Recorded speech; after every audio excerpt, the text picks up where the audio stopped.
اگر آپ کو آج کا ایپیسوڈ پسند آئے تو دا بلینک پیج آفیشیل کو سبسکرائب ضرور کریے گا اور بیل آئیکن کو پریس کرنا مت بھولیے گا۔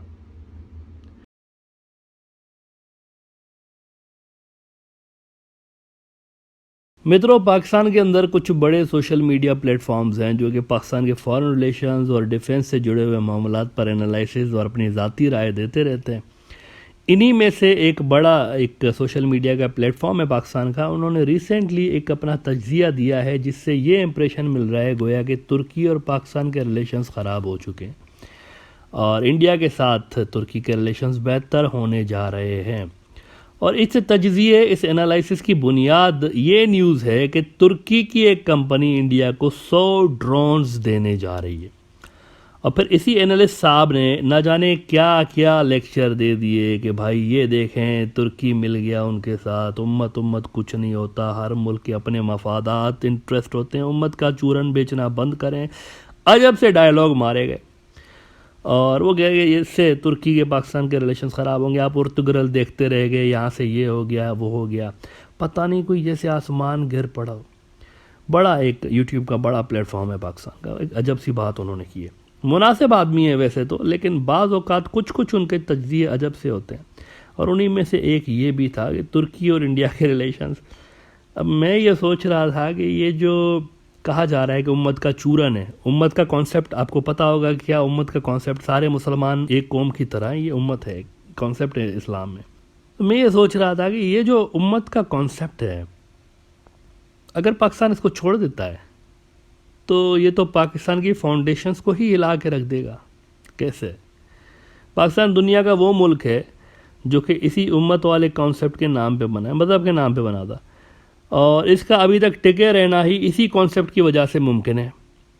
کیونکہ پاکستان میں خود الگ الگ زبانیں، کلچر اور پتہ نہیں کتنی یہاں پر بھاشائیں بولی جاتی ہیں، کتنے قسم کے لوگ ہیں یہاں پر۔ اس میں مثال کے طور پر دیکھیں، سندھی ہیں، پنجابی ہیں، پٹھان ہیں، بلوچی ہیں، بلتی، شینا، سرائکی، ہزارہ، کشمیری اور کتنے کیا۔ تو جس چیز نے ان سارے مختلف قسم کے لوگوں کو اکٹھا کیا تھا ایک پلیٹ فارم پر پاکستان بنانے کے لیے، وہ یہی امت کا کانسیپٹ تھا کہ ہم الگ الگ زبانیں بولتے ہیں، لیکن because we have a similar religion, اس لیے ہم ایک قوم ہے۔ اور اب بھی جو بائنڈنگ فورس ہے پاکستان کی، اتنے زیادہ ڈیفرنٹ لوگ ہیں، بظاہر کلچر الگ ہے، ان کی زبانیں الگ ہیں، ان کو جو چیز ملا رہی ہے وہ مذہب ہے۔ یہی امت کا کانسیپٹ بائنڈنگ رکھ رہا ہے پاکستان۔ اگر پاکستان اس امت کے کانسیپٹ کو گیو اپ کر دیتا ہے تو پاکستان اندر سے ہی ٹوٹ جائے گا۔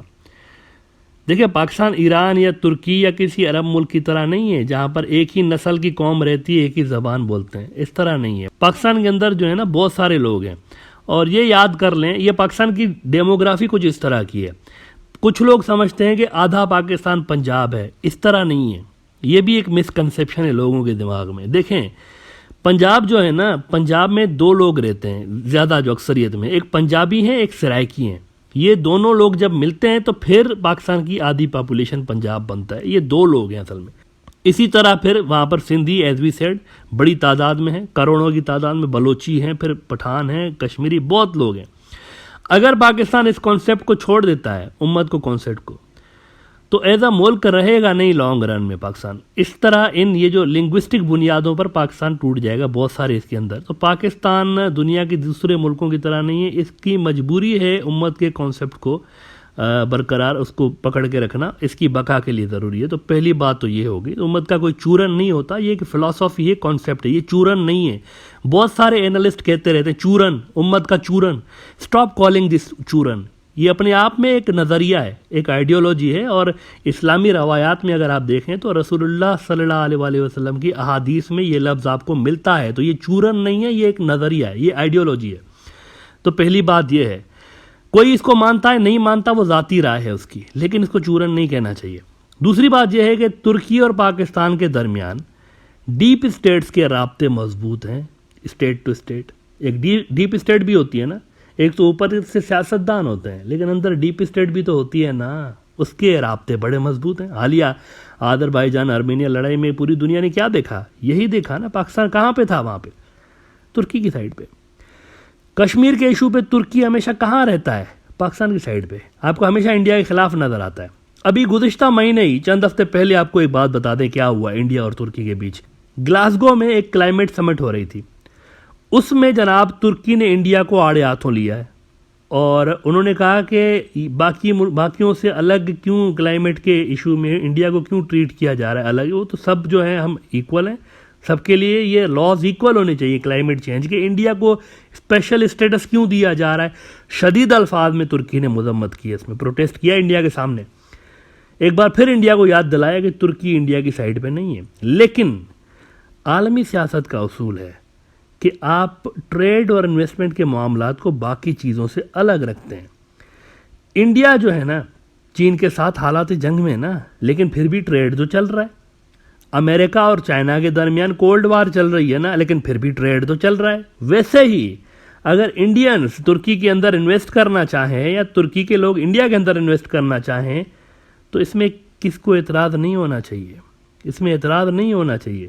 چند ڈرونز کی بات ہو رہی ہے، یہ ترکی کی ایک کمپنی بناتی ہے، اس میں انڈیا کی ایک فرم نے تقریباً $10 لاکھ لگائے ہوئے ہیں، $1 ملین اونلی یہ لگائے ہوئے ہیں۔ اب کیا $10 لاکھ کی انویسٹمنٹ سے ترکی پاکستان کے 70 سال پرانے ریلیشنز ختم ہو جائیں گے؟ روس نے انڈیا کو S-400 دے دیا، کیا اس سے روس اور چائنا کے ریلیشنز خراب ہو گئے، ختم ہو گئے؟ S-400 تو ایک چھوٹے سے ڈرون سے بڑی چیز ہے نا، تو کیا ہوا، ان کے ریلیشنز خراب ہو گئے؟ نہیں، اس پہ کوئی اثر نہیں پڑا۔ ترکی کی جس کمپنی کی بات ہو رہی ہے نا، یہ چھوٹے چھوٹے ڈرونز بناتے ہیں، روٹیٹنگ ونگز والے، اور ان ڈرونز کے لیے وہ کمپنی مشہور ہے۔ اس طرح کے ڈرونز پاکستان کے لیے ویسے کوئی بڑا تھریٹ پوز کرتے نہیں ہیں، پہلی بات تو یہ کوئی ایسا ڈرون نہیں جو پاکستان کے لیے تھریٹ پوز کر رہا ہو۔ تو اس طرح کی مائنر چیزوں پہ اس طرح کا جذباتی تجزیہ دینے سے پہلے ذرا احتیاط کرنا چاہیے۔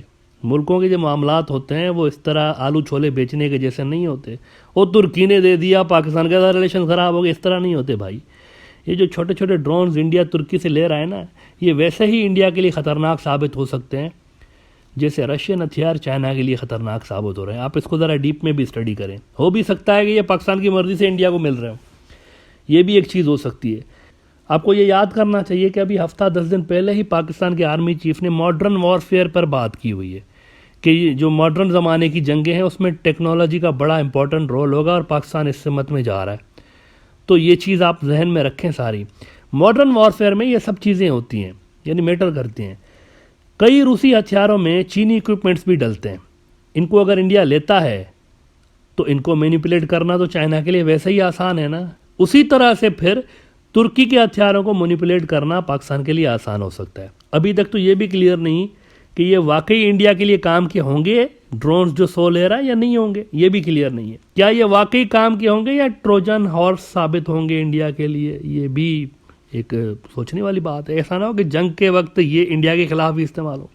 اب آپ ذرا اسی سال کی یہ نیوز دیکھ لیں جو کہ Indian news outlet the week لگا رہا ہے کہ Turkey expands cooperation with Pakistan on long endurance drone.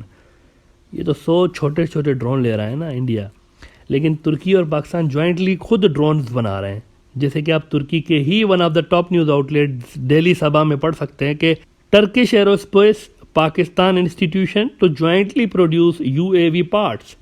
یہ ملٹری ڈرونز ہیں، ملٹری ڈرونز جو کہ ترکی اور پاکستان مل کے بنا رہے ہیں، جنگوں میں یوز ہونے والے۔ بلکہ ہم آپ کو یہ بتا دیں، اب یہ سن کر شاید آپ کو شوق لگے، کہ کئی ٹرکش ڈرونز کے وہ پرزے ہیں جو کہ پاکستان بنا کے دیتا ہے ترکی کو۔ پاکستان کی جو ملٹری انڈسٹری ہے وہ بنا کے دیتی ہے ٹرکی کو۔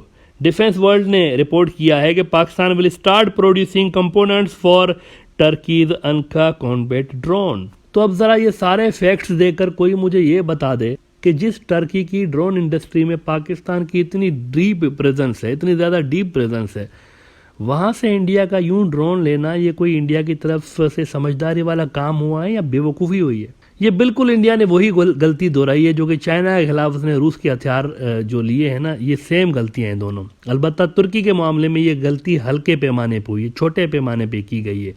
It's a small deal. Afghanistan Azerbaijan سے لے کر اسرائیل اور کشمیر تک، کیا ترکی کی فارن پالیسی وہی نہیں ہے جو کہ پاکستان کی ہے؟ بالکل وہی ہے نا۔